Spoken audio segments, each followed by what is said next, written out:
Welcome, friends. It's your old pal, Sir Nigel, here with more Maniac Mansion adventure. In this episode, we should be able to beat the game, so let's get to it.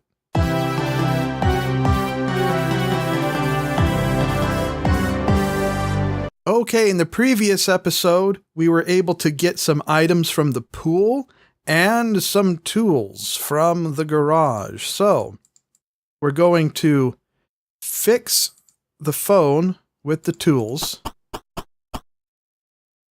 So that's nice and fixed. As you can see, we can pick up the phone. So now we need to get everything in place for completing the game. The first thing we need to do is switch over to Sid, who's in the kitchen. He has the sponge with developer in it, which if you remember from the previous episode, we got.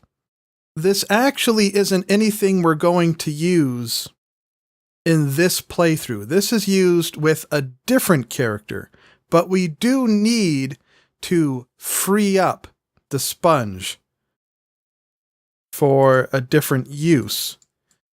Let's see, Sid has the sponge. I think Bernard has the jar of water. So here's what we need to do.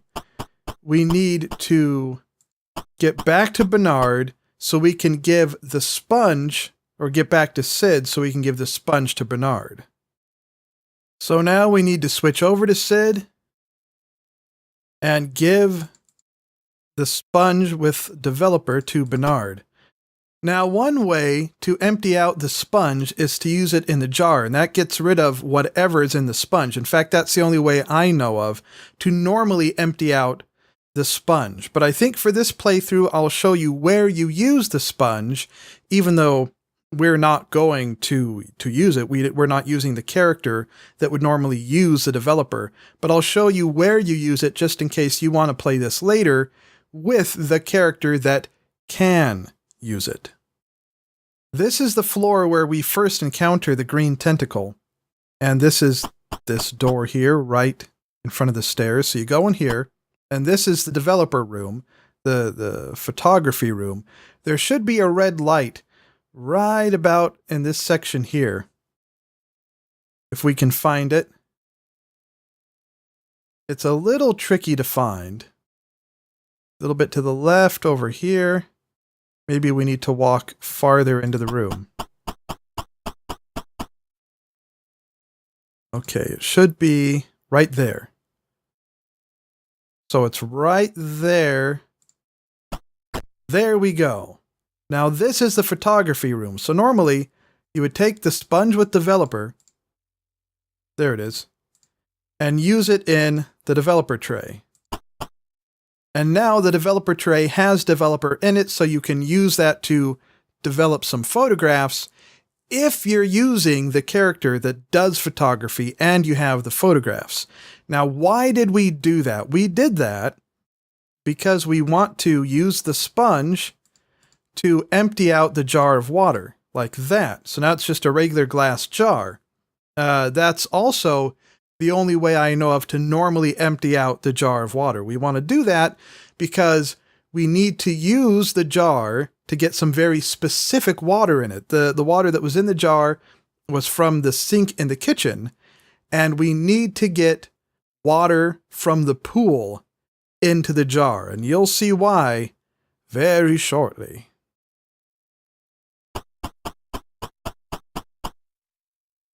So we'll come back out here, and then we'll head to the pool in the back. By the pool again. So here we use the glass jar with the swimming pool to collect some of the pool water.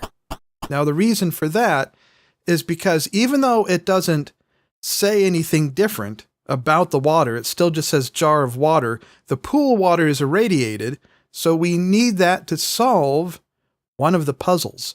Now the next thing we need to do is get Sid in position in the library.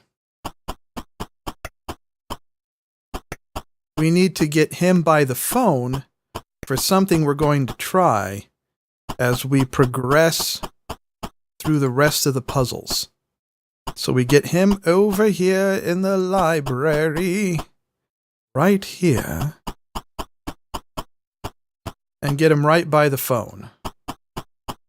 And then go back to Bernard, and we take Bernard upstairs now. We also need to get the can of Pepsi from Sid. We need to give that to Bernard. So before we head upstairs, we're going to do that. Switch over to Sid. Give the can of Pepsi to Bernard. Now, just to make sure, let's see if there's anything else that we need to give Bernard before we send Bernard upstairs. No, we'll put Sid back by the phone, switch back to Bernard, and head upstairs.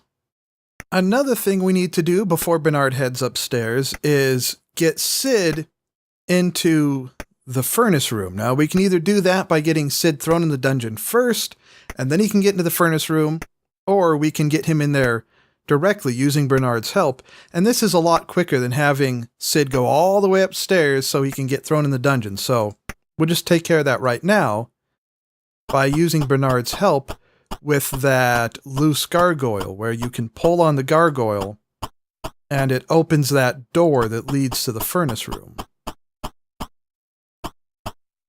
And then, once we take care of that, then we can send Bernard upstairs. So Bernard, pull this. And then Sid in here. If you remember from the previous episode, the purple tentacle turned the light off. So there's the light switch. And we get Sid in position over here by the fuse box. Now, we will get Sid back into the library by the phone in a little bit for something different. But for now, this is where we need Sid first. So we go back to Bernard, and now we head upstairs. So here we are in the uppermost hall. We go to the very end room, which we haven't explored yet. And here we have a new room with a family portrait and a typewriter and a man-eating plant. But most interestingly, there is, over here, a paint blotch. So we use the paint remover on the paint blotch. Come on game, use paint remover on paint blotch, which reveals a new door. So we open that door, which reveals a ladder, and up we go the ladder. And there should be another light right around here. There it is. Wait, where'd it go? Right there. So we can find it again.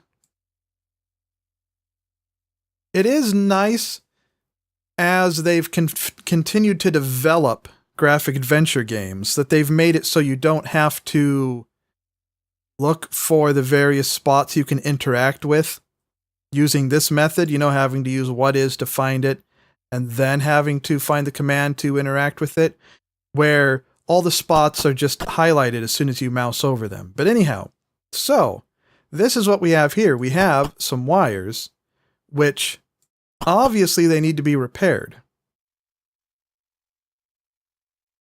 However, we can't repair them with the power on. Yowl!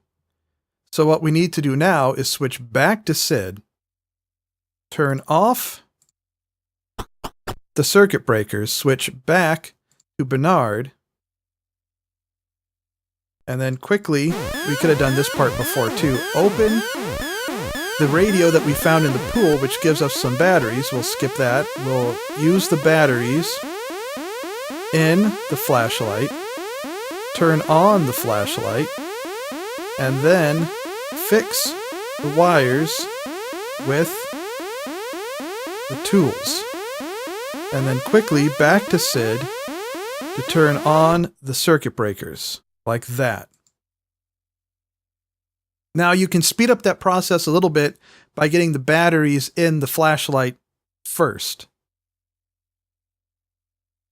But that's how you do that. Then go ahead and turn off the flashlight. It doesn't need to stay on. And now the wires are fixed. So what does that do? it enables the arcade machines in the arcade room. Because if you remember from before, the arcade machines looked like they were on, but they weren't getting any power. Well, now they're getting power, and that becomes important. So the next thing we're going to do is use the jar of water. Remember, this is special irradiated water. We're going to use it with the man-eating plant. Ta-da! And it grows big. However, we still can't use the plant to climb up to this hatch because it's bitey, see? So then we use the can of Pepsi on the man-eating plant, and now we can climb right up it. Which leads us to this beautiful telescope room where we have an astronomy chart, a really powerful telescope, and a control panel, which you need money, also known as dimes, to operate. But we'll read the astronomy chart first. It shows the trajectory of a meteorite impacting Earth.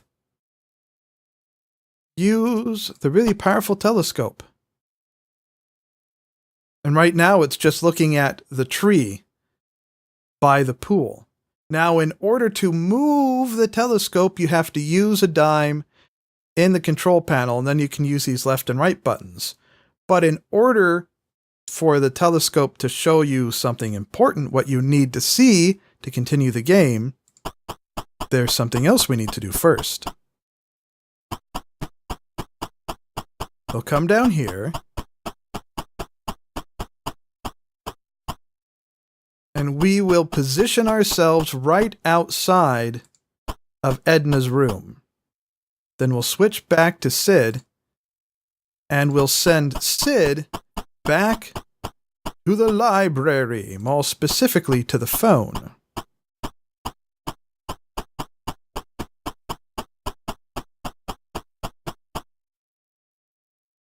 Sid is back by the phone. Switch back to Bernard. And there's something else, a little other piece of information we need to get first.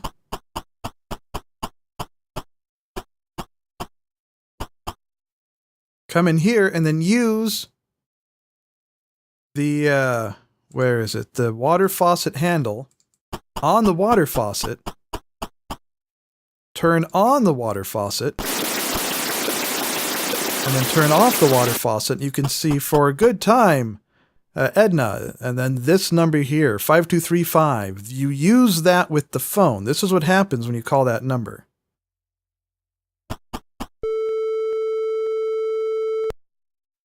Five, 2, 3, 5.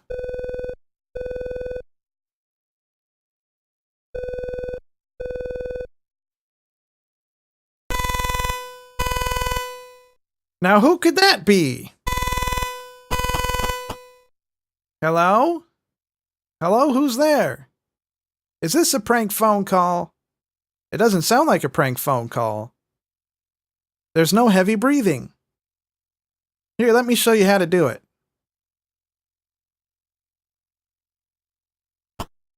Now that's something we are going to try to use to distract Edna with later. See, now you can see, with this other cutscene, the arcade machines are now working. And pay attention to the arcade machine he was using. He was using the Meteor arcade machine. That is also important. So switch back to Bernard.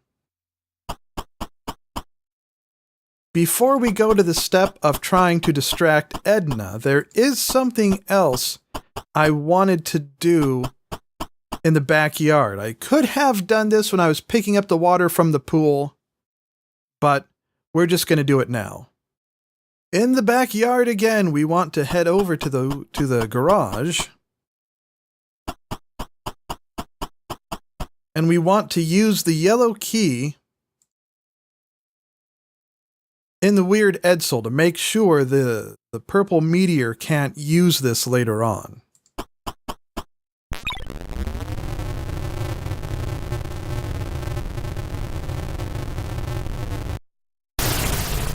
And there it goes!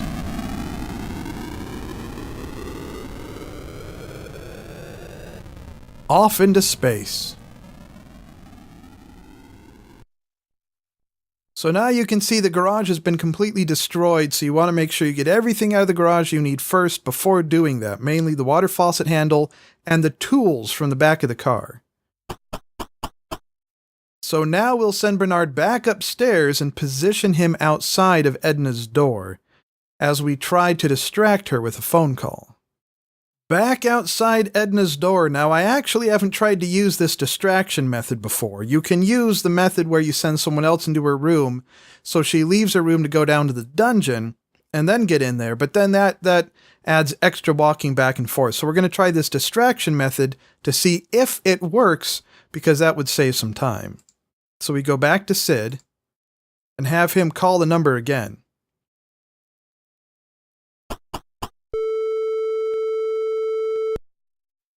I think the number is what, 5235? And then do we do this now? Yeah, and then open the door. And is she distracted? She is. So pick up the small key and head upstairs while she's not looking, up the ladder. Now we have to find another light. Should be right around here. Hatch. There it is, light. Now here's this lovely painting here. We open the painting. And this down here is a scrawled number, but if you try to read the scrawled number, it's too tiny. And with the safe, you need some sort of combination to open it.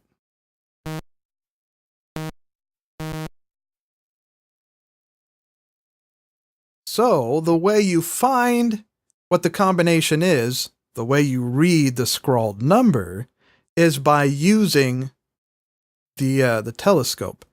Now we need to switch back to Bernard so we can call Edna again and distract her again while Bernard leaves the room. 5235. Switch back to Bernard, wait for the cutscene. There's the cutscene. And get the heck out of here.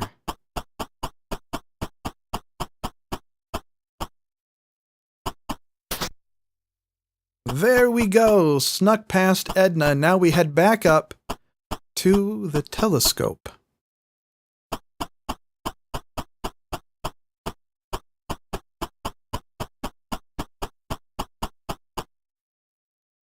And we can start using the dimes in the telescope. Use dime in coin slot. And we'll push the left button first. It's rotating. Use the telescope.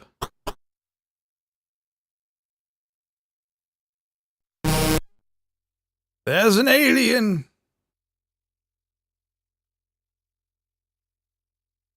Use the dime in the coin slot again and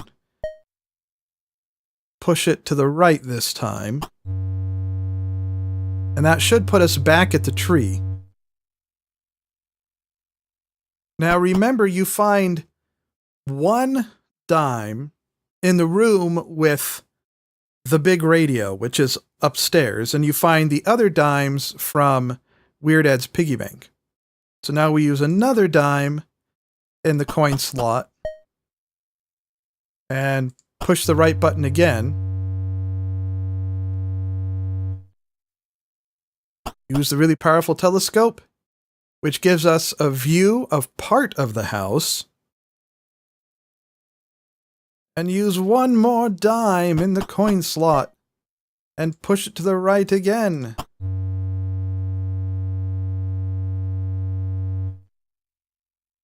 Which gives us a look at the number 3621. So that's the number below the painting, 3621. So now we need to distract Edna again so Bernard can get back into that room with the safe.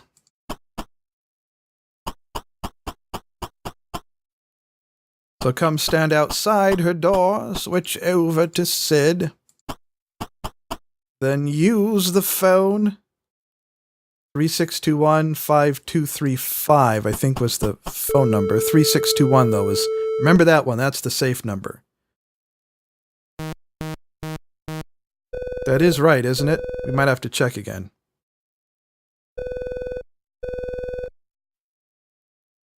Oh, good, that's right. Okay. And then back to Bernard. And head back up to the... We just walked right in front of her, didn't we? Head back up to this area up here. Use the safe 3621. Pick up the sealed envelope and open the sealed envelope.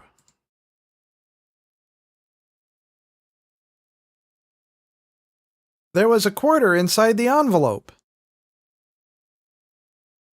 There's nothing to read on it. So that quarter will come in handy for using the arcade machine. Back to Sid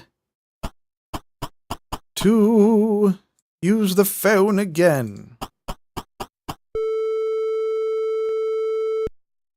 5235. Then back to Bernard.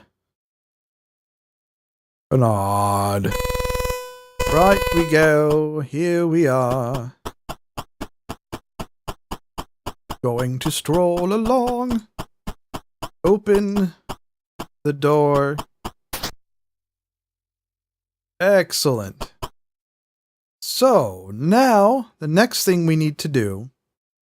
Let's see, who has the glowing key? We have the glowing key. We have the glowing... Uh-oh. Well, that's okay. We have the glowing key, so this is where you use that. But first I want to get up to the arcade room. So the old method, push the loose brick, Bernard, out here, and then we'll head up to the arcade room with that quarter we just found.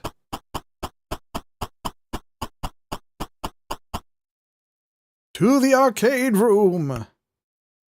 This is the arcade room, of course, so we go over to the Meteor Mess game. Use... Oh. Conversation time. Hey, Ed! The Meteor wants to borrow your hamster and electric cattle prod. My hamster? Nobody touches my hamster! Better watch it, Ed.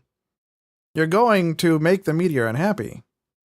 It already thinks you stole my purple card key.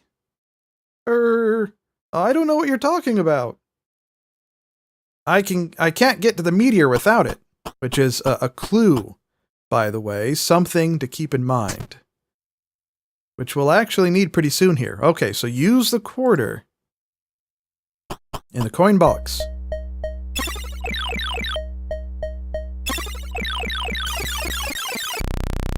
So the high score is 7572. Keep a note of that number. That particular number, I think, is different every time you play the game.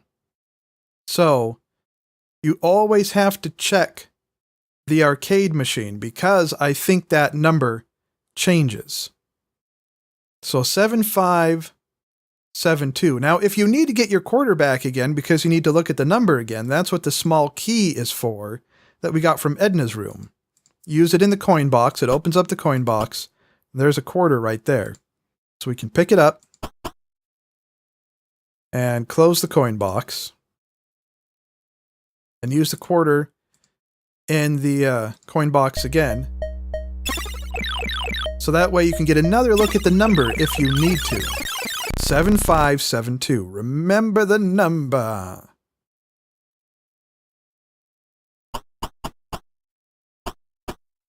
Now the next step is for us to get into the dungeon. Now anyone could do this, except we might as well do it because we have the glowing key.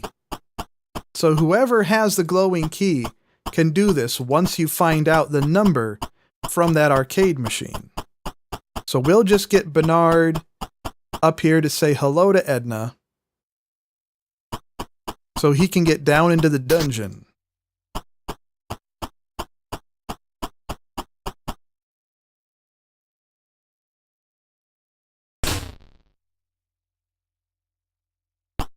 Very good. This is where we want to be. So then we use the glowing key in the top padlock, use the glowing key in the bottom padlock, open the outer door, use the inner door, 7572. That opens up. Now at this point, you don't go in there. I'll show you what happens if you do. I mean, not much really happens. You're in here now, and the purple tentacle stops you. What are you doing here? Aha, I caught you sneaking around our house. To the dungeon, intruder. And this time, I'll make sure you won't get out, which doesn't mean anything because you still can.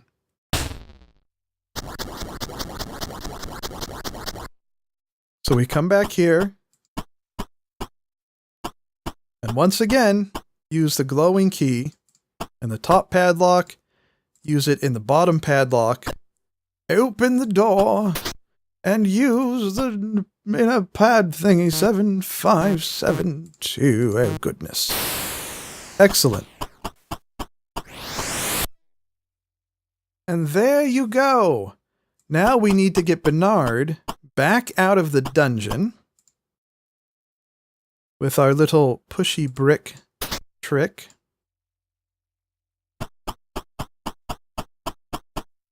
And we need to get Bernard back up to that top room, the room that's right below the green tentacles bedroom that has the radio in it. So that's the next thing we need to do as we complete the game. Cutscene time. Edna, I'm having trouble with the zombie Maniac. I need to shut down the power. It'll be off for 5 or 6 minutes. Is this all you have to say to me? You've been in the basement for the past 5 years. Sometimes I think you like that meteor more than me. Don't worry, my little beauty queen. Soon everything will be different. Sure. So here we are outside the door with this radio, and we use the radio tube in the tube socket.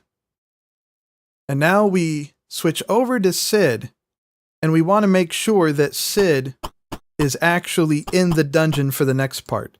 You don't necessarily have to do it this way. This is just the way I like to do it. So we'll get Sid back upstairs to talk to someone so he can get in the dungeon again. In fact, you could probably do this whole sequence with Bernard. So let's just try that for the fun of it. So here, we put the tube back in the radio. Let's read this poster again. Wanted for terrible acts of violence. One murderous purple slimy meteor. If found, call 0525. Turn on the radio and use it. 0525.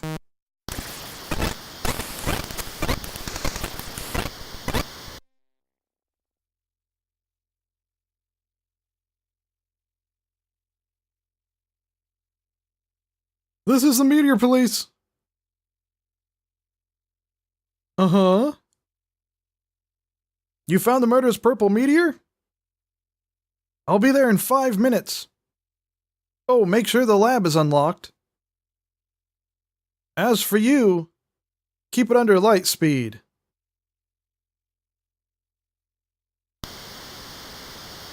Now, when he says 5 minutes, it does take him a little while to show up. It's not instant, so that does give us time to say hello again and get back to the dungeon.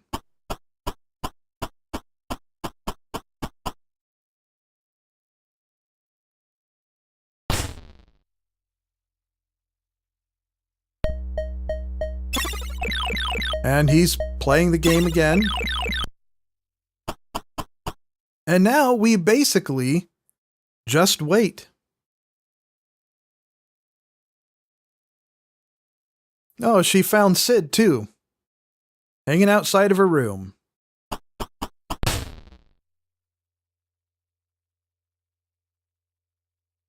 Sometime later.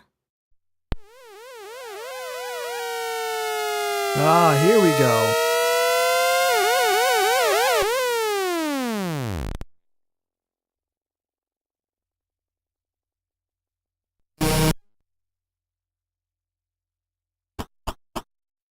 All right, let's go get 'em.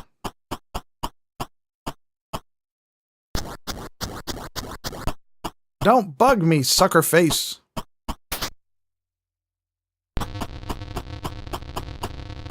Stand aside.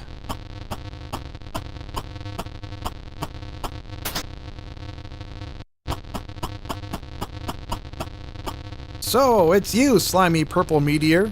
Oh no, you found me. You're coming with me, Craterhead.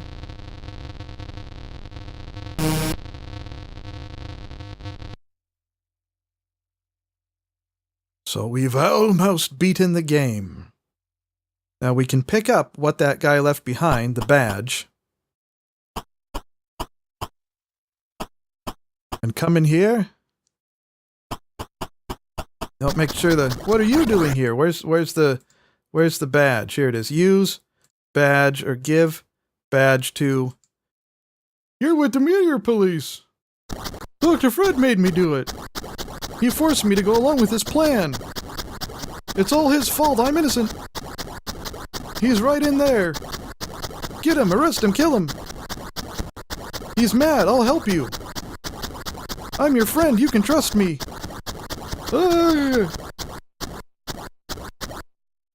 And that's how you get past the purple tentacle. Now, if we, just out of curiosity, use the periscope, where does it look? I see a heart-shaped bed. So it looks right at Edna's bed. Yes. Open the door and continue in. Purple tentacle invaders. Purple tentacle.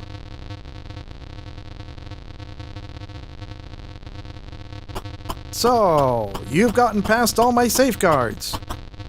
There's only one thing left to do. I'm arming the self-destruct mechanism. Only I know the secret code to stop it. There. Hey. Time remaining 2 minutes until meltdown. So quickly now, we open the locker and use the radiation suit, and then we use the card key in the card slot and walk through the door, and now as simple as can be, we turn off the switch.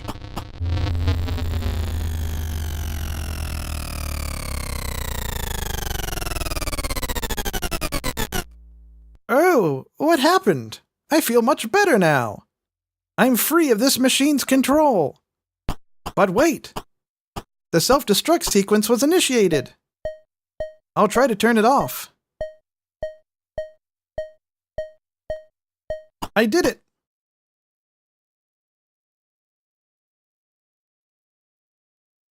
I'm sorry my mad, insane plan caused you so much trouble. How can I ever repay you for your help? Cash would be nice. And there you go! That's how you beat the game. At least with this set of characters. Now, there are a lot of different little side quests, if you want to call them that. A lot of different little side missions you can do.